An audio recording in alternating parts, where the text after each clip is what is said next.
بسم الله الرحمن الرحيم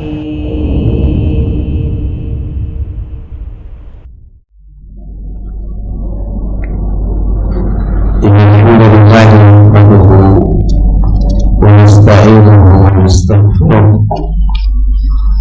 ونعوذ بالله من شرور أنفسنا ومن سيئات أعمالنا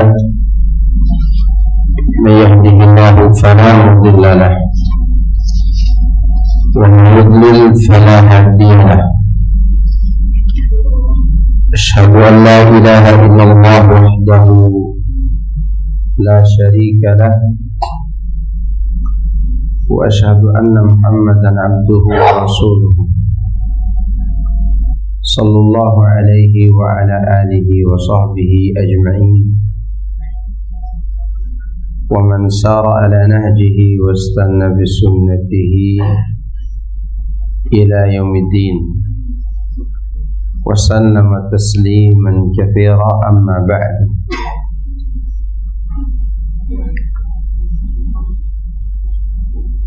jemaah sekalian, a'azani Allah wa iyyakum.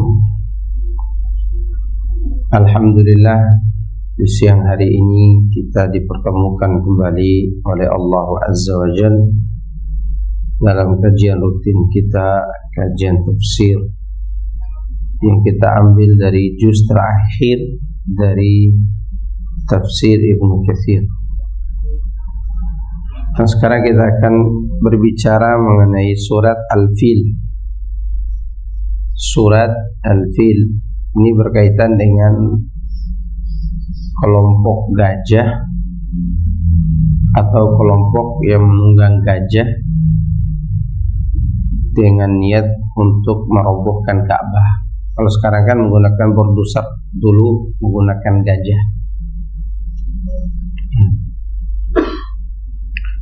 Kita bacakan dulu suratnya. A'udzu billahi minasy syaithanir rajim. Bismillahirrahmanirrahim. Alam tara kaifa fa'ala rabbuka bi ashabil fil. Alam yaj'al kaidahum fi tadlil. Wa arsala 'alaihim tayran ababil tarmihim bihijaratin min sijil faj'alahum ka'asfin ma'kul. Artinya, apakah kamu tidak memperhatikan bagaimana Rabbmu telah bertindak terhadap tentara bergajah? Bukankah dia telah menjadikan tipu daya mereka untuk menghancurkan Ka'bah itu sia-sia? Dan dia mengirimkan kepada mereka burung-burung yang berbondong-bondong yang melempari mereka dengan batu berasal dari tanah yang terbakar. Lalu Allah menjadikan mereka seperti daun-daun yang dimakan oleh ulat.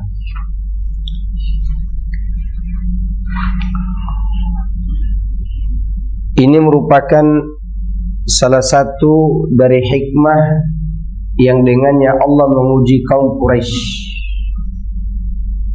yaitu mereka terhindar dari pasukan gajah yang telah bertekad untuk menghancurkan Ka'bah serta menghilangkan bekas keberadaan Ka'bah itu. Maka Allah pun membinasakan dan menghinakan pasukan tersebut dan menggagalkan usaha mereka, serta Allah menyia-nyiakan perbuatan mereka dan mengembalikan mereka dengan membawa kegagalan yang memalukan. Mereka adalah kaum Nasrani. Agama mereka pada saat itu lebih dekat dengan agama kaum Quraisy, yaitu penyembah berhala. Ini hikmah yang sangat besar yang bisa diambil di sini. Pertama, tentunya mereka heran, kok Nabi bisa menceritakan tentang pasukan bergajah? Nih, gitu kan ceritanya. Dan ceritanya itu ringkas, padat dan tepat. Ya, mereka sendiri seharusnya tidak bisa mengingkari kenabian Muhammad SAW. Tidak ada yang bisa ceritakan seperti itu kecuali orang yang mendapat wahyu. Kedua, penganut ajaran agama itu sepanjang masa jenis kesesatannya itu sama.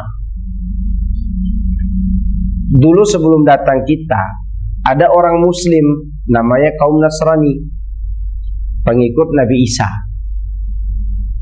Mereka ini orang Muslim pengikut Nabi Isa, sebagiannya ada yang lurus, sebagiannya ada juga yang menyembah berhala. Nah, yang di Najran itu yang nanti membawa pasukan bergajah ini mirip-mirip seperti tingkah laku kaum kafir Quraisy berbuat syirik. Seharusnya kan tidak begitu. Seharusnya kaum Nasrani itu menyembah Allah saja pada masa itu.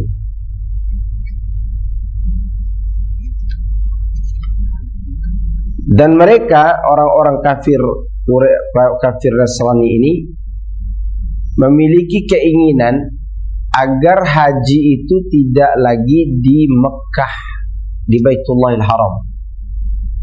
Mereka ingin haji itu berada di tanah Najran.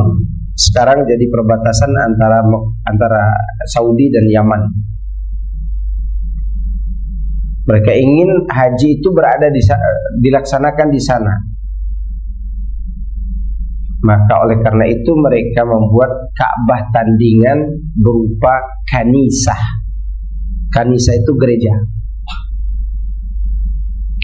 yang lebih indah daripada Ka'bah. Itu yang mereka buat sebelum mereka menyerang Ka'bah. Tapi kalau dilihat track recordnya si Abraha ini, sebenarnya dia seorang pahlawan sebelumnya,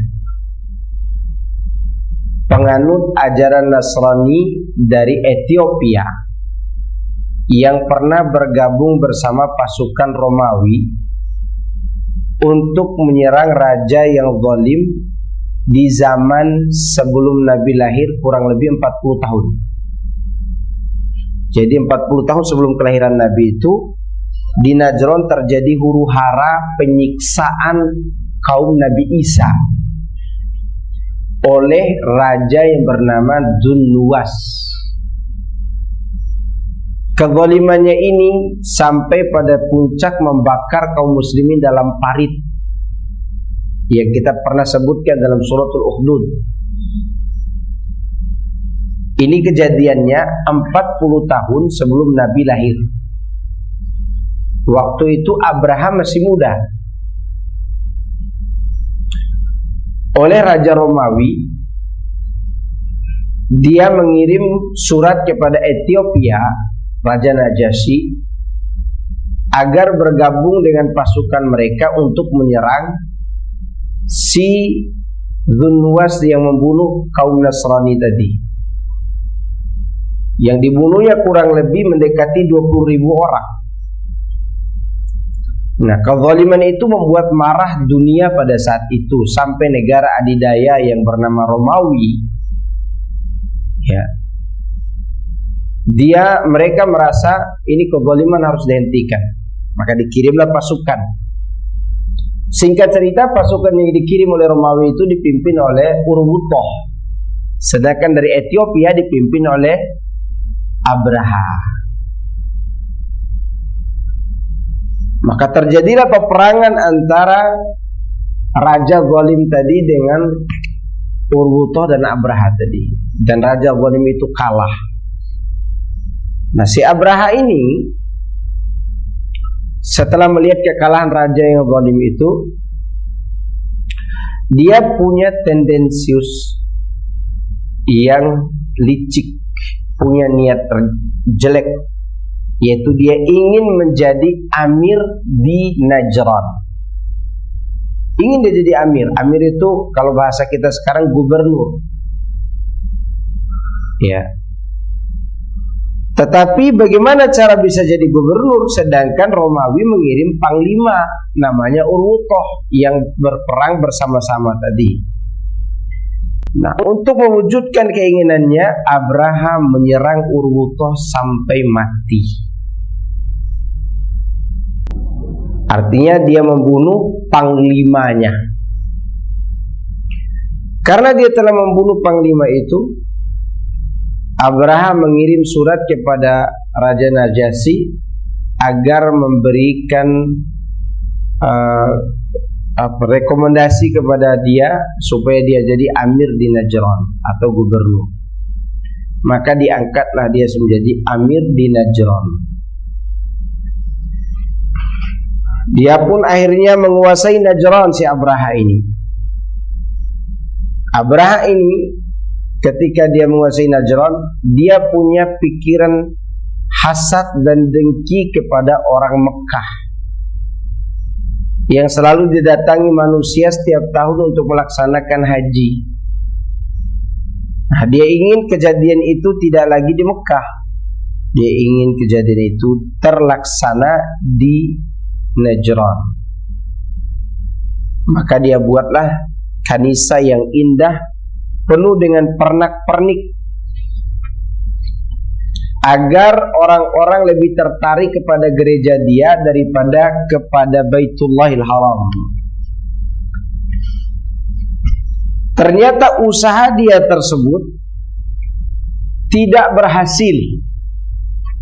Artinya keindahan pernak-pernik gereja itu tidak lebih menarik hati manusia dibandingkan dengan keindahan Ka'bah yang dipandang dari pandangan lubuk hati yang dalam, bukan pandangan mata saja. Karena Ka'bah hanya ditutup oleh kain kiswah yang sederhana waktu itu.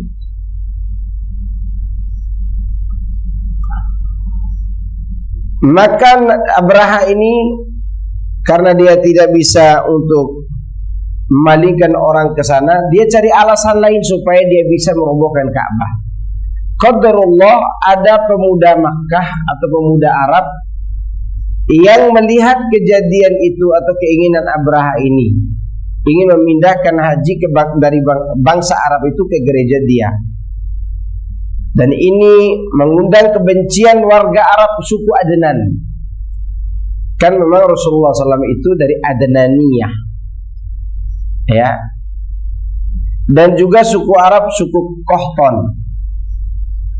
Kaum Quraisy benar-benar merasa murka, marah, sehingga sebagian dari orang-orang itu mendatangi gereja tersebut dan memasukinya pada malam hari, tidak ada orang. Lalu gereja itu diobok-obok bagian dalamnya. Ada riwayat yang lain menyebutkan bukan hanya diobok-obok, tapi mereka buang air besar di dalam gereja itu. Orang Quraisy marah, ya. Efek dari itu semua, maka Abraha pun bersumpah. Dia bersumpah akan pergi menuju Baitullah di Mekah dan akan menghancurkannya, berkeping-keping sebagai balas dendam terhadap perbuatan orang-orang Arab suku Adnaniyah tadi. Maka sejak itulah dia membuat makar, mengumpulkan pasukan, ya. Dan dia mendapat alasan bahwa orang Mekah telah menghancurkan dan mengobok-obok, bahkan membakar gerejanya. Sebagai bentuk balasan, dia akan berangkat menuju Ka'bah dan akan menghancurkannya.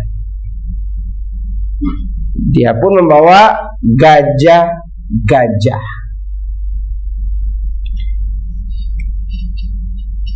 Ada riwayat disebutkan Ibnu Katsir, nama gajahnya Abraha itu Mahmud namanya. Di sini ada yang namanya Mahmud. Ya. Dulu Mahmud itu nama gajah. Ya, Mahmud namanya. Kalau sekarang ada Yamaha semakin di depan, dulu ya Mahmud. Karena memang gajah ini namanya Mahmud. Ini riwayat belum disebutkan secara detail oleh Ibnu Katsir tentang penamaan itu. Tapi ada dalam cerita sebelum kedatangan Rasulullah SAW, gajah yang bernama Mahmud ini. Berangkatlah mereka bersama gajah itu. Gajah itu tidak semua pasukan naiki gajah. Gajah itu hanya 8 ekor. Tidak banyak gajahnya. Kurang lebih 8 ekor. Ada juga yang mengatakan 12 ekor. Artinya tidak sampai puluhan ekor. Yang menunjukkan bahwa gajah itu hanya digunakan untuk merobohkan Ka'bah, karena mereka membawa rantai juga waktu itu, rantai untuk diikatkan di tiang-tiang Ka'bah supaya gajah itu menariknya. Ketika bangsa Arab mendengar kedatangan Abraham, mereka pun berpendapat bahwa wajib mereka untuk mempertahankan Baitullah dengan cara berperang dan melawan. Namun ketika mereka melihat pasukan yang begitu besar itu, sebagian orang Arab tidak berani maju. Ya, mereka sebagiannya ingin pertahankan Baitullahil Haram, ternyata Abraha bisa mengalahkannya. Abraha mengalahkannya. Ketika mendekati Taif, penduduknya keluar menemui serta berbasa-basi kepadanya, karena takut rumah mereka yang ada di tengah-tengah mereka, yang mereka beri nama Al-Lad, lalu mereka merobohkannya. Itu ditakuti oleh orang-orang Taif. Lalu mereka menghormatinya dan mengirimkan Abu Raghal bersamanya. Kemudian di sisi yang lain, Abraha dan tentaranya merampas harta kekayaan penduduk Mekah yang terdiri dari onta-onta milik Abdul Muttalib juga. Di antara hasil rampasan itu ada 200 ekor onta milik Abdul Muttalib, berarti kakek Nabi sallallahu alaihi wasallam, dan melakukan perampasan atas perintah Abraha sebagai panglima tertinggi mereka. Abraha juga memerintahkan kepada panglima perangnya yang bernama Al-Aswad ibnu Maqsud, dan dia pun berhasil merampas harta-harta kaum Arab. Singkat cerita, Abdul Muttalib adalah orang yang dikagumi oleh Abraha. Kakek Nabi ini dikagumi oleh Abraha. Ketika Abraha menawarkan kepada Abdul Muttalib, apakah dia akan berperang melawan Abraha membela Ka'bah atau dia membela ontanya. Kemudian Abdul Muttalib pun meminta kembali ontanya, dan dia mengatakan bahwa Ka'bah itu ada yang menjaganya, yaitu Allah Subhanahu wa ta'ala. Dari situlah Abraha berkata kepada Abdul Muttalib, karena waktu itu Abraha ketika melihat Abdul Muttalib, dia betul-betul merasa kagum dengan kewibawaan kakek Nabi ini. Karena Abdul Muttalib ini walaupun sudah tua, walaupun sudah kakek-kakek, masih tampan rupawan Abdul Muttalib itu. Abraha saking menghormati Abdul Muttalib, dia turun dari atas singgasananya. Dia tidak sesombong sebelumnya. Abraha bertanya melalui penerjemahnya, apa maksud kedatangan Abdul Muttalib kepada kita ini? Abdul Muttalib menjawab, Aku hanya ingin agar raja mengembalikan 200 ekor unta milikku. Abraha pun berkata kepada penerjemahnya, katakan kepadanya, kamu benar-benar telah membuatku terheran-heran saat aku melihatmu. Artinya aku kagum kepada dirimu di saat pertama kali aku melihat engkau, ya Abdul Muttalib. Tetapi kemudian aku menjadi biasa aja melihat dirimu saat kamu berbicara menuntut 200 ekor onta milikmu yang hilang. Tapi kamu biarkan rumah yang menjadi agamamu dan agama nenek moyangmu. Lihat, si ahli dunia memandang ahli dunia dengan pandangan rendah. Apa maksud dari pesan moral dari perkataan Abraha ini? Dan ini tidak dibuat-buat. Kita sehebat apapun membanggakan harta kita, dalam pandangan ahli dunia yang lain, orang-orang yang cinta dunia yang lain, kita ini rendah.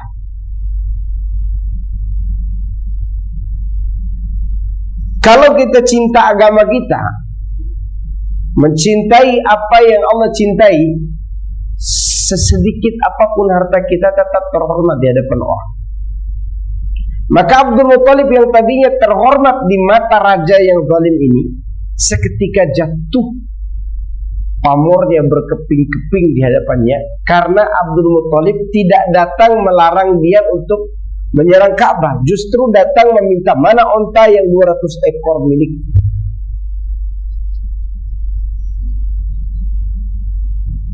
Maka Abraha pun mengatakan, waktu pertama kali aku melihatmu, aku terkagum-kagum. Tetapi setelah aku mendengar kau menuntut ontamu yang 200 ekor itu, kau pun jatuh.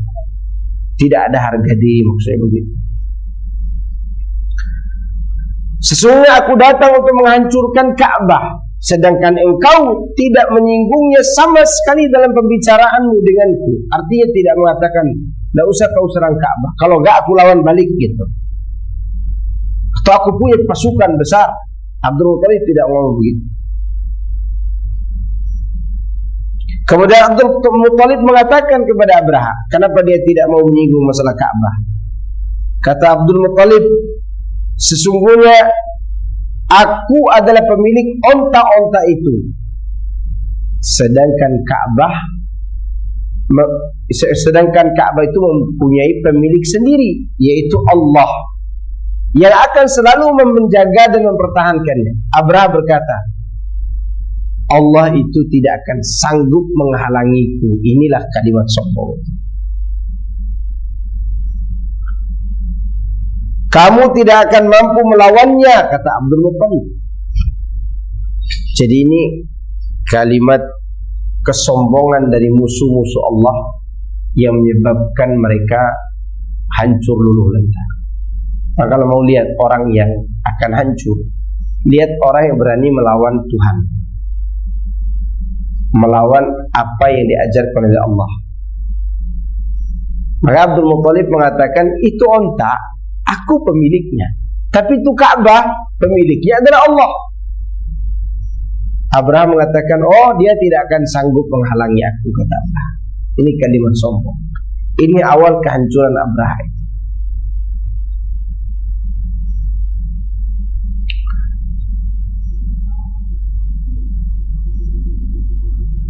Di antara yang dikatakan Abdul Muttalib dalam riwayat yang lain, Lahumma inil mar'a yamna'u rahlahu famna rihalaka, la yaghlibanna salibuhum wa muhaluhum abadan muhalaka. Ya Allah, kata Abdul Muttalib, sesungguhnya seorang telah menahan perbekalannya untuk pergi dari tanah haram. Karenanya tahanlah penduduk tanah harammu, artinya jagalah mereka, jangan sampai salib dan tipu daya mereka ini mengalahkan tipu dayamu untuk selamanya. Maka oleh karena itu, ketika Abraham mengembalikan onta-ontanya, maka Abraham pun pergi menuju Baitullah, bersiap memasuki Mekah, dan waktu itu berada di sekitar Mina. Ya, ini Abraham ini mau masuk Mekah. Namun ketika Abraha dan para tentara-tentaranya itu masuk, gajahnya Abraha tidak mau maju, takut maju. Kemudian Abraha pun memanggil orang untuk mengatur gajahnya, atau bahasa kita pawangnya. Tidak mau juga. Sehingga gajahnya Abraha berhenti, tidak mau masuk ke tanah haram, tidak mau masuk ke Mekah. Dia hanya sampai ke Mina. Maka di kondisi itulah tiba-tiba Allah Subhanahu wa ta'ala mengirim kepada mereka burung dari laut, semacam burung alap-alap kalau bahasa orang. Masing-masing burung membawa 3 batu. 1 batu di paruhnya, 2 batu lainnya di kedua kakinya. Batu itu sebesar biji kedelai dan biji adas. Kecil batunya. Yang tidak seorang pun dari mereka yang terkena batu tersebut melainkan akan binasa. Tidak semua dari mereka terkena. Mereka pergi dan lari terbirit-birit, menempuh jalan mencari Nufail agar dia mau menunjukkan jalan kepada mereka. Demikianlah yang mereka alami di daratan. Sedangkan Nufail tadi berada di puncak gunung bersama kaum Quraisy dan warga Arab Hijaz, menyaksikan siksaan yang dilimpahkan Allah kepada pasukan gajah tersebut. Iya. Nufail berkata, "Ainal mafarru wal ilahu talibu wal ashramul maghlubu laysal ghaliba." Di manakah tempat perlindungan jika Allah sudah mengejar, dan ashramlah yang terkalahkan dan bukan yang menang. Jadi syair ini sebagai nasihat. Kalau Allah sudah mengejar, kau mau lari kemana? Kalau Allah sudah mau mengadab manusia, mau kemana? Mau ke barat, ke timur, ke selatan, ke utara, tidak mampu kita untuk menghindari. Maka pada saat itu hancurlah pasukan yang bernama pasukan Fil. Ya, dinamakan pasukan Fil karena ada 8 ekor gajah atau 12 ekor gajah yang dijadikan sebagai alat untuk merobohkan Ka'bah. Demikianlah Allah Subhanahu wa ta'ala berkehendak ketika dia menolong tempat-tempat yang mulia atau wali-walinya, dia akan menghancurkan musuhnya dengan sesuatu yang tidak disangka-sangka. Dari cerita Abraha asal usulnya memerangi Raja Dzunnuwas sampai pada saat dia diperangi oleh Allah sendiri, di sini terdapat hikmah yang sangat luar biasa, bahwa terkadang Allah itu menghancurkan musuh dengan tangan musuh yang lain. Ini sebagai jawaban atas kejadian sekarang ini yang mungkin kita sedang dengar. Mana yang kita bela nih, Yahudi, Amerika, atau orang-orang Syiah misalnya? Kita jawab, tidak ada yang kita bela. Kita tunggu sama-sama hancurnya, dua-duanya sama musuh Allah. Sebagaimana Abraha dengan Dzunnuwas yang tadi di Ashabul Ukhdud itu, dua-duanya musuh Allah. Tapi terkadang Allah ketika kita kaum muslimin lemah, dia gunakan tangan musuh lain untuk menghancurkan musuh.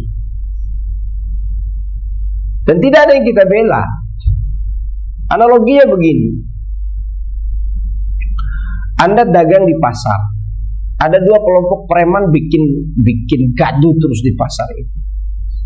Pada suatu saat mungkin terjadi geopolitik antara mereka, bahasa kita begitu, ya, rebut lahan gitu. Tidak bisa ketemu keduanya, berperanglah kedua preman-preman itu di hadapan Anda. Mana yang Anda bela? Enggak ada yang Anda bela. Anda akan meminta mudah-mudahan kedua-duanya mati sama-sama, iya enggak? Karena bikin onar kedua-duanya.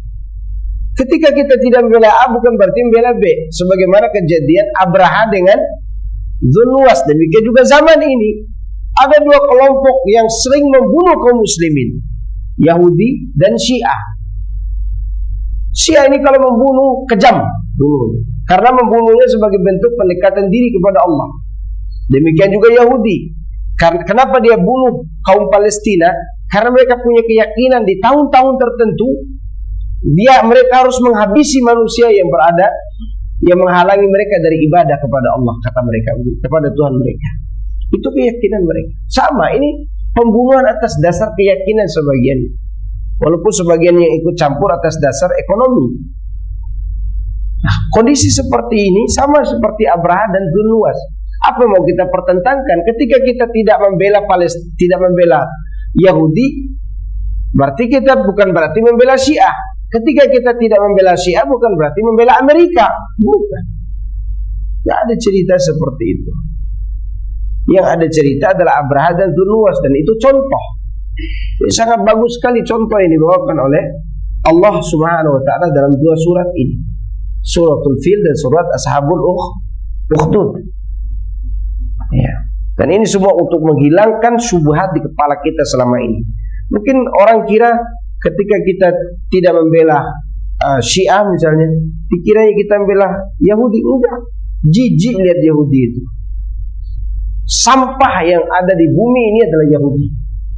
Demikian juga Syiah itu adalah anak kandungnya. Cuma sekarang mereka lagi serakah.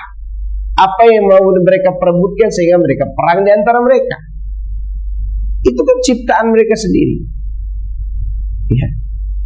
Demikian juga kejadian-kejadian yang terjadi sebelumnya. Ini hikmah sangat besar sekali. Kemudian kedua, ketika Allah ingin menghancurkan suatu kaum yang zalim, Allah kadang datangkan tentara yang di luar manusia. Bisa burung, bisa angin, bisa air, bisa lalat, bisa ulat. Maka nanti ada pasukan besar di akhir zaman yang bernama Ya'juj dan Ma'juj. Enggak ada seorang pun bisa memeranginya, enggak ada. Allah kirimkan apa untuk memeranginya? Allah kirimkan ulat. Ulat untuk menghabisi si Ya'juj dan Ma'juj ini. Demikian Allah itu Maha Kuasa. Makanya ainal mafarru wal ilahu talibu. Mau kemana? Mau lari kemana? Sedangkan Allah mengejar kamu. Artinya mengejar dengan adabnya. Ya. Tidak ada lagi yang bisa selamat kalau Allah sudah memerangi. Ini diantara hikmah daripada kejadian ini. Kemudian nama burung Thayran Ababil ini bukan nama burung ya. Ababil itu bukan nama burung. Ababil itu bahasa Arab kuno. Karena bahasa Arab itu ada yang masih dipakai dalam ucapan sehari-hari, ada yang tidak dipakai dalam ucapan sehari-hari, tapi di dalam Al-Quran masih disebut seperti ababil. Ababil itu artinya zumrotan, kelompok-kelompok burung yang datang berkelompok lagi itu. Namanya ababil, sama dengan zumara. Iya. Kelompok. Ababil bukan nama burung ya. Walaupun ada yang mengatakan ababil itu nama burung, tapi ini bahasa Arab. Yang mana ababil itu bentuknya di depan ada induk kelompoknya, di belakangnya ada yang ngikutin. Ini namanya ababil. Jadi ada yang komandoi burung itu. Ya. Maka dinamakan ababil.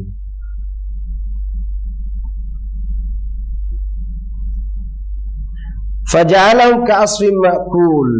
Maka jadilah mereka itu seperti daun yang dimakan ulat. Ya, artinya dihancurkan sehancur-hancurnya, sebagaimana niat Abraha ingin menghancurkan Ka'bah sehancur-hancurnya. Maka oleh karena itu Allah Subhanahu wa taala Maha Kuasa untuk membela Baitullahil Haram. Semoga Allah Subhanahu wa taala tetap memberikan keamanan kepada tanah suci itu sehingga menjadi tempat ibadah kaum muslimin untuk selama-lamanya sampai hari kiamat. Sekira cukup itu bisa disampaikan, dan ini cerita ringkas sebagian saya ringkas karena waktu memang tidak cukup untuk membacakan semua kisah. Subhanakallahumma wa bihamdika asyhadu an la ilaha illa anta astaghfiruka wa atubu ilaik.